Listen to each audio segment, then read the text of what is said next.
গেল। সুরাকা দ্বিতীয়বার আষাঢ় খেয়ে আবার পড়ে গেল। এরপরে সুরাকা আবার তুলে নিল ঘোড়ার পা। প্রিয় নবীকে ধরার জন্য যখন এগিয়ে যায়, এমন সময় নবীজির এতটা কাছাকাছি সুরাকা বিন মালিক পৌঁছে গেল। আল্লাহ নবীর সূরা ইয়াসিন তেলাওয়াত এটা সুরাকার কানে এসেছিল। জোরে বলুন সুবহানাল্লাহ। আল্লাহ নবী পড়ছিলেন বিসমিল্লাহির রহমানির রহিম, ইয়াসিন ওয়াল কুরআনিল হাকীম ইন্নাকা লামিনাল মুরসালিন আলা সিরাতিম মুস্তাকিম। ও আমার ভাইজানেরা, আবু বকর সিদ্দিক রাদিয়াল্লাহু আনহু মাঝে মাঝে ভয় পাচ্ছিলেন আর পিছনের দিকে তাকাচ্ছিলেন। আল্লাহ নবী বলেছিলেন, আবু বকর লা তাহজান, আবু বকর চিন্তা করো না, ইন্নাল্লাহা মা'ানা, নিশ্চয়ই আমার আল্লাহ তিনি আমাদের সঙ্গে আছেন। আরো জোরে বলেন সুবহানাল্লাহ। সুরাকার কানে এই সূরা ইয়াসিনের তেলাওয়াত যেই গিয়েছে, সুরাকার সঙ্গে সঙ্গে তার মন মাইন্ড চেঞ্জ হয়ে গেছে। আর কোরআন শরীফের দিল কোন সূরা ভাই? সূরা ইয়াসিন। এটি কোরআন মাজিদের দিল বলা হয়। এই সূরার বিরাট এক পাওয়ার আছে। সুরাকার অন্তরের ভিতরে কেমন যেন একটা ইমানি ইসলামী সম্পর্কে তার একটা ভালোবাসা তৈরি হয়ে গেল।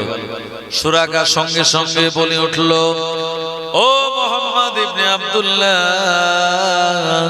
ও মুহাম্মাদুর রাসূলুল্লাহ সাল্লাল্লাহু আলাইহি ওয়াসাল্লাম, আপনি যাবেন না, আমি আপনার কাছে আপনার হাতে হাত দিয়ে ঈমানের কালমা পড়ে মুসলমান হয়ে যাব। ও নবীর উম্মত উম্মতানিরা, আল্লাহর নবী সময় দাঁড়িয়ে গেলেন আর সুরাকা দৌড়ে দৌড়ে প্রিয় নবীজির কাছে গিয়ে বললেন, ও মুহাম্মদ ইবনে আব্দুল্লাহ, আপনি যেটা তেলাওয়াত করেন এটা অন্য কারোর বাণী নয়, এ তো কোরআন মাজিদের বাণী। যে কোরআন মাজিদ আল্লাহ রাব্বুল আলামিনের পাক কালামুল্লাহ। সুতরাং আমি আর আপনায় ধরবো না, বরঞ্চ ওই কালাম আপনার কাছে যার পক্ষ থেকে অবতীর্ণ হয়েছে, আমি কালামের প্রতি, ওই নবীর প্রতি এবং ওই আল্লাহর প্রতি ঈমানের কালমা পড়ে আমি মুসলমান হয়ে যাব। আরো জোরে বলেন সুবহানাল্লাহ। ও নবীর উম্মত উম্মতানিরা, সুরাকা হাত বাড়িয়ে দিল, নবীজি কালমা পড়িয়ে দিলেন, আশহাদু আল্লা ইলাহা ইল্লাল্লাহু ওয়া আশহাদু আন্না মুহাম্মাদান আবদুহু ওয়া রাসূলুহু। সুরাকা যখন ঈমানের কালেমা পড়ে নিল, সুরাকা বলছে, ইয়া রাসূলুল্লাহ, হাবিবাল্লাহ, চিন্তার কোনো কারণ নাই, আপনি নির্ভয়ে মদিনার জমিনে চলে যান, আপনার এই ব্যাপারটা পরিপূর্ণভাবে আমি গোপন রাখবো। আরো জোরে বলেন সুবহানাল্লাহ।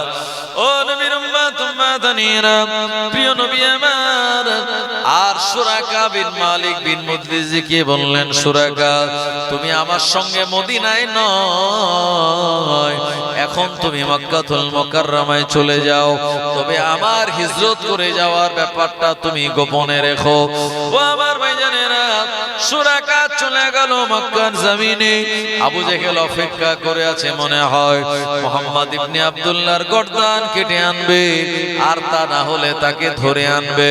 কিন্তু না না না, সুরাকা গিয়ে বলেছিল, ও আবু জেহেল, শুনে রাখ, এত দূর পর্যন্ত আমি গেলাম, এই জায়গাতে যাওয়ার পর মুহাম্মদ ইবনে আব্দুল্লাহকে আমি কোনো মতেই খুঁজে পাই না। জোরে বলেন সুবহানাল্লাহ। তিনি ঈমানের কালমা পড়ে মুসলমান হয়েছেন, এটা কাউকে বলেননি। আর নবীজির এই ব্যাপারটা গোপন রাখার জন্য তিনি আবু জাহেলকে এসে মিথ্যা বলেছিল, আবু জাহেল, এত দূর গেলাম, ওই মুহাম্মদকে আমি খুঁজে পাইনি, এইদিকে লোক পাঠাও। মানে নবীজি যেদিকে গেছে তার উল্টো দিকে লোক পাঠাতে বলেছে। এই মিথ্যা কথাটা এটা এ কারণেই জায়েজ ছিল কারণ নবীজির নিরাপত্তার জন্য এই কথাটা সুরাকা বিন মালিক বিন মুদলিজি বলেছিল। একবার জোরে বলবেন না সুবহানাল্লাহ। আমার ভাইজানেরা, জওয়ানেরা, যুবকেরা, প্রিয় নবী আমার ওখান থেকে সোজা মদিনাতুল মুনাওয়ারায় 15 দিন তিনি পায়ে হেঁটেছিলেন। হেঁটে তিনি মদিনাতুল মুনাওয়ারায় গিয়ে পৌঁছে যান। আমার ভাইজানেরা, আপনারা জানেন আমাদের ভারতবর্ষের একজন যুবক, কেরলে বাড়ি যার, এই কেরলের একজন যুবক 2022 সালে এসে হাঁটা আরম্ভ করলো এবং 2023 সালে এক বছরে 8583 কিলোমিটার হেঁটে তারপরে সে হজে গিয়ে 2023 সালে হজ করেছে। কথা ঠিক কিনা? এই যে শিহাব চত্তুর, তার নাম ভাইরাল এবং মানুষ সবাই তাকে চেনে। আমার ভাইজানেরা, প্রিয় নবী তিনি এই কম বেশি প্রায় 500 মাইলের মতো রাস্তা, এই রাস্তাটা তিনি ওই ঘোড়ার উপরে সওয়ার হয়ে, কখনো বা পায়ে হেঁটে 15 দিন টাইম পেয়ে তিনি চলে গেলেন মদিনাতুল মুনাওয়ারায়।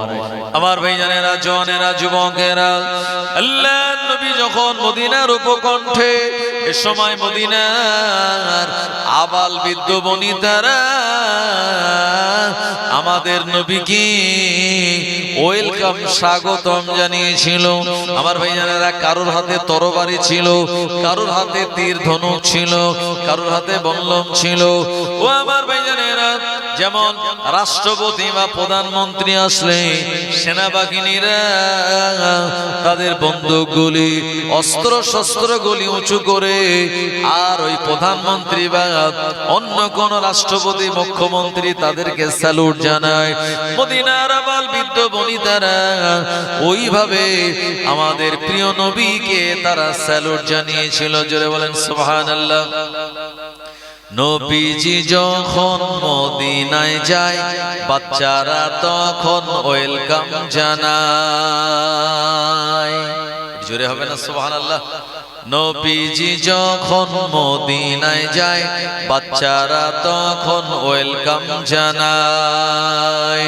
তলা আল বাদরু আলাইনা কয়, মিন সানিয়াতিল বিদা জানায়। নবীজি যখন মদিনায় যায়, বাচ্চারা তখন ওয়েলকাম জানায়।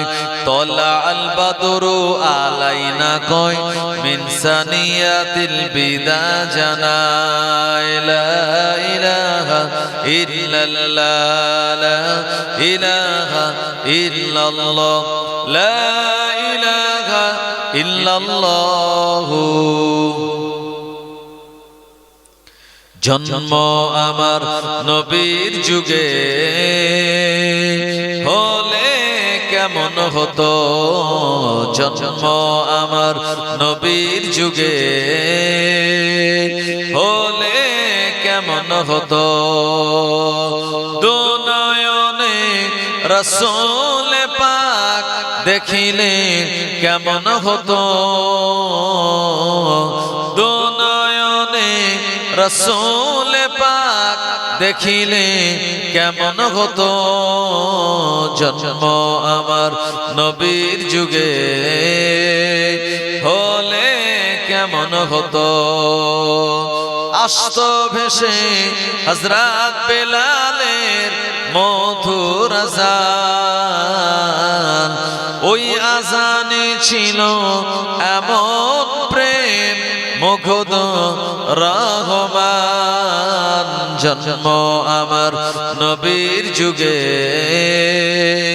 হলে কেমন হতো। আল্লাহুম্মা সাল্লি আলা সাইয়্যিদিনা মাওলানা মুহাম্মদ ওয়া আলা আলি সাইয়্যিদিনা। ও জওয়ানেরা, যুবকেরা, নবীর উম্মতেরা, প্রিয় নবী আমার মদিনার উপকণ্ঠে তিনি যখন পৌঁছে যান, মদিনার সব মানুষেরা বলল, ইয়া রাসূলুল্লাহ, হাবিবাল্লাহ, হুজুর আপনি আমার বাড়িতে আসুন। আর একজন বলে, হুজুর আপনি আমার বাড়ি আসুন। আল্লাহর নবী চিন্তা করে, আমি যার বাড়ি যাব মনটা তার খুশি হয়ে যাবে, যার বাড়ি যাব না মনটা তার খারাপ হয়ে যাবে। আল্লাহর নবী সময় বললেন, এ মদিনার আনসারীরা, আমি আল কাসওয়া নামক উটের উপরে সওয়ার আছি। আমার এই উটটা চলতে চলতে মদিনার যে জায়গাতে যার বাড়ি গিয়ে দাঁড়িয়ে যাবে, আমি রাসূলুল্লাহ সাল্লাল্লাহু আলাইহি ওয়াসাল্লাম আমিও তার বাড়িতে গিয়ে অবস্থান করব।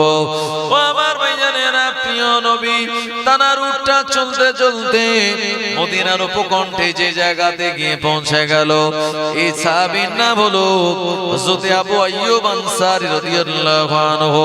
ওই সাহাবীর বাড়িতে আল্লাহর হাবিবের উটটা চলে গেল, ওখানে গিয়ে বসে গেল। আল্লাহর নবী বললেন, এটা কার বাড়ি? হযরত আবু আইয়ুব আনসারী রাদিয়াল্লাহু আনহু বললেন, ইয়া রাসূলুল্লাহ, হাবিবাল্লাহ, হুজুর এটা আমার ঘর। আল্লাহর হাবিব বললেন, বাবা আবু আইয়ুব আনসারী, আমি তোমার বাড়িতে অবস্থান করব। হযরত আবু আইয়ুব আনসারী রাদিয়াল্লাহু আনহু খুশিতে বাগে বাগ, আল্লাহর নবী তিনি আমার বাড়ির মেহমান হয়ে গিয়েছেন। নবীজি বললেন, ও বাবা আবু আইয়ুব, তোমার বাড়িতে মেহমানদারি করানোর জন্য কি রয়েছে? না ইয়া রাসূলুল্লাহ, এই মুহূর্তে আমার বাড়িতে কিছুই নাই, তবে আমি খেজুর বাগানে গিয়ে দেখব, ওখান থেকে কিছু পাকা খেজুর আমি পেয়ে যাব। আল্লাহর নবী এসেছেন তানার বাড়িতে মেহমানদারি করানোর জন্য। সাহাবী আবু আইয়ুব আনসারী রাদিয়াল্লাহু আনহু খেজুর বাগানে চলে গেলেন। আমার ভাইজানেরা, এই সময় সাহাবী আবু আইয়ুব আনসারী চিন্তা করে, আল্লাহ, খেজুর যা আছে সবগুলি কাঁচা, পাকা কাঁদি তো একটাও নাই। আল্লাহর নবীর কাছে কাঁচা খেজুর আমি কেমন করে দেব? এ চিন্তা ভাবনা করে বাগানের ভিতরে প্রবেশ করে তাকিয়ে দেখে, ওই আবু আইয়ুব আনসারী রাদিয়াল্লাহু আনহু তানার খেজুর বাগানটা আল্লাহর নবী তানার ঘরে আগমন করার উসিলায় ওই কাঁচা খেজুর গুলিকে আমার আল্লাহ পাকিয়ে দিয়েছেন। আরো জোরে বলেন সুবহানাল্লাহ। ও নবীর উম্মতেরা, প্রিয় নবী সাহাবী খেজুর গুলি আনলেন, আল্লাহর নবীকে হাদিয়া দিয়ে বলেন, হুজুর এগুলি গ্রহণ করুন এবং আপনি ক্ষুধার্ত খাওয়া দাওয়া করুন। আল্লাহর নবী আবু বকর সিদ্দিক আর আব্দুল্লাহ বিন আলী কতলাইসি আমর বিন ফুহাইরা তাদের এক জায়গাতে নিয়ে ওই খেজুর গুলি খেলেন। আমার ভাইজানেরা, প্রিয় নবী আমার আবু আইয়ুব আনসারী রাদিয়াল্লাহু আনহুর বাড়িতে অবস্থান যখন করেন, এ সময় নবীজির মনে মনে চিন্তা হয়, আমি মদিনার জমিনে একটা মসজিদ বানাবো। আমি নবী কারোর বাড়ি নয়, মসজিদের ভিতরে এবং মসজিদের পাশে কামরা বানানো হবে। এই জায়গাতে আমি মুহাম্মদুর রাসূলুল্লাহ থাকবো। আল্লাহর নবী বললেন, আমার সাহাবীরা, একটা জায়গা তোমরা তালাশ করো যেখানে মদিনার মসজিদ বানানো যায়। আল্লাহর নবী সাহাবীরা খুঁজে খুঁজে একটা জায়গার সন্ধান পেলেন। তবে এই জায়গাটা হলো দুজন এতিম বালকের জায়গা। একজনের নাম হলো হযরত সাল আর একজনের নাম হলো সুহাইল। তাদেরকে বলা হলো, আল্লাহর নবী সাহাবীরা বললেন, এ বাবা সাল আর সুহাইল, তোমাদের এই জায়গাটা নবীজির বড় পছন্দ হয়েছে। আল্লাহর নবী মদিনার মসজিদ বানাবেন, এই জায়গাটা তোমাদের কাছ থেকে দাম দিয়ে কিনে নেবে। ও আমার ভাইয়ানেরা, এতিম বালক দুটি বলল, না না না, যেখানে মসজিদ হবে এই জায়গাটাকে আমরা বিক্রি করব না, বরং ওই জায়গাটাকে এমনি এমনি আল্লাহর রাস্তায় আমরা দান করে দেব। আরো জোরে বলেন সুবহানাল্লাহ। ও জোনেরা যুবকেরা, নবীর উম্মতেরা, প্রিয় নবী বললেন, মান বানা লিল্লাহি মসজিদান বানাল্লাহু বাইতান ফিল জান্নাহ, আও কামা ক্বালা নবী সাল্লাল্লাহু আলাইহি ওয়াসাল্লাম। নবীজি বললেন, যারা মসজিদ নির্মাণের জন্য টাকা পয়সা গুলি ব্যয় করে, সাহায্য সহযোগিতা করে, আমার আল্লাহ ওই দাতা বান্দাদের জন্য দয়ার জান্নাতে একটা ঘর বানিয়ে রাখে। আরো জোরে বলেন সুবহানাল্লাহ। এইজন্য মসজিদে দান করা এটি একটি বিরাট বড় ভালো কাজ। তবে অনেকে জুমার দিনে দান করে কালো ছাড়া টাকা, যেটা ফকির নেয়নি, 1 টাকা খুচরো যেটা নেয় না ফকির, সেই টাকাটা মসজিদের কোটোয় ফেলে আসে। আছে না নাই? তবে আপনাদের এলাকার এরকম মুসল্লি নাই। অন্য অন্য জায়গায় কেউ কেউ বলে, হুজুর একটুখানি মাইকে বলবেন যে টাকা চলে না, হ্যাঁ, আর যে 1 টাকা ছোট কয়েন ফকির নেয় না, সেই সব টাকাগুলো পকেট ফাঁকা করার জন্য মসজিদে দিয়ে চলে যায়। এগুলো ভাবেন তো ভাই, যে আল্লাহ রিজিকের মালিক, সেই আল্লাহর ঘরে টাকা দিচ্ছে ছেঁড়া ফাটা যেটা চলে না সেটা, মানে ধোঁকাবাজি কার সঙ্গে হচ্ছে? আল্লাহর সঙ্গে। তো আল্লাহ আমাদের রিজিক বরকত দেবেন ভাই।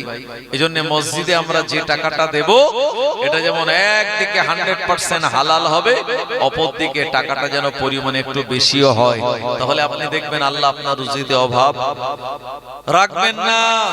আমার ভাইজানেরা, জওয়ানেরা, যুবকেরা, এই জন্য অনেকে আছে মসজিদে ইমাম সাহেবের চাঁদা কেন্দ্রিক কালেকশন করা হয়, কমিটি কালেকশন করে, তুমি ভাই 50 টাকা দেবে, তুমি 100 টাকা দেবে, এরকম আছে না নাই? হ্যাঁ, কিন্তু দেখা যায় অনেক মানুষ আছে তারা গোস্ত কিনে খায়, কিন্তু মসজিদে 50 টাকা ইমামের মাইনে, সে 6 মাস 7 মাস বাকি পড়ে গেছে। কমিটির মসজিদ চালাতে অসুবিধা হচ্ছে, কিভাবে ইমামের বেতন দেবে তাই নিয়ে তাদের চিন্তা ভাবনা। আমার ভাইজানের, এই জন্য আল্লাহর ঘরে আপনি যত বেশি দান করবেন, আল্লাহ আপনার রিজিক তত বেশি প্রশস্ত করে দেবেন। একটু জোরে বলবেন না সুবহানাল্লাহ। আমার ভাইজানেরা, জওয়ানেরা, যুবকেরা, আল্লাহ নবী বললেন, ও মদিনার এতিম বালক সালার সোয়াইল, এই জায়গাটা যদি আমি তোমাদের কাছ থেকে এমনি এমনি নিয়ে নেই, এক সময় মদিনার অনেক মুনাফিক রয়েছে, মদিনাতে অনেক ইহুদি রয়েছে, এরা নিজেদের ভিতরে বলাবলি করবে, মুহাম্মদ ইবনে আব্দুল্লাহ আর মদিনা জমিনে এসে এতিম বালকের জায়গাটা নিয়ে নিয়েছে। ও জওয়ানেরা, যুবকেরা, নবীজি বললেন, এই জায়গার বিনিময়ে টাকা আমি তোমাদের দেব, কিন্তু যদি তোমাদের মনে হয় এই টাকাটা পরবর্তীতে আল্লাহর রাস্তায় তোমরা দান করে দিতে পারো। প্রিয় নবী বললেন, আর সাল সোয়েন জায়গাটা দান করে দিল, বিক্রি করে দিল। আল্লাহ নবী সাহাবীদের বললেন, এ আমার সাহাবীরা, এই জায়গাতে যত খেজুর বাগান রয়েছে এগুলি সব পরিষ্কার করে দাও, আর এখানে জায়গাটাকে সমান করে 100 হাত লম্বা 100 হাত চওড়া এখানে মদিনার মসজিদ নির্মাণ করা হবে। আল্লাহ নবী সাহাবীরা ওই খেজুর গাছগুলি যখন কাটতেছিলেন এবং মসজিদ নির্মাণের জন্য তানারা খাটাখাটনি করতেছিলেন, আল্লাহ নবী এ সময় তানাদের জন্য দোয়া করে বলেছিলেন, اللهم لا عيش إلا العيش الآخرة فاغفري للمهاجرين والأنصار। ও রব্বুল আলামিন, আল্লাহ আপনি মুহাজির ও আনসারীর আল্লাহ জীবনের গুনাহগুলিকে আপনি maaf করে দিন। জোরে বলুন সুবহানাল্লাহ। ফুরফুরা শরীফের ভাইজান হুজুর কেবলা তিনি চলে এসেছেন, তানার সম্মানার্থে আমরা সবাই একটুখানি তাকবীরের আওয়াজ দেই। নারে তাকবীর, নারে তাকবীর।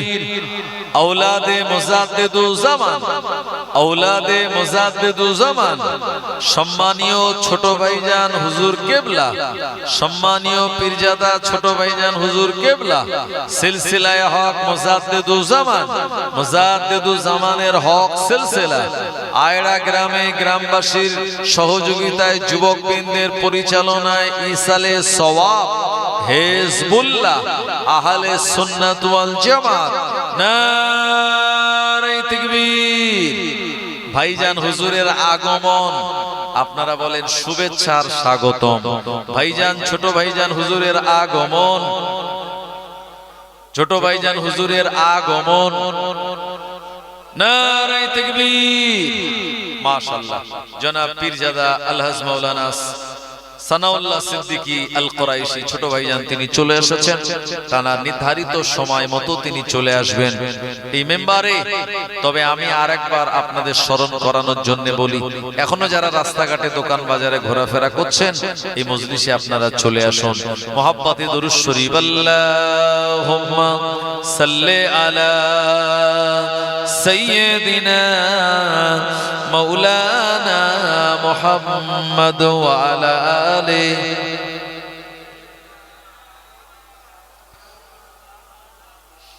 ফালাক।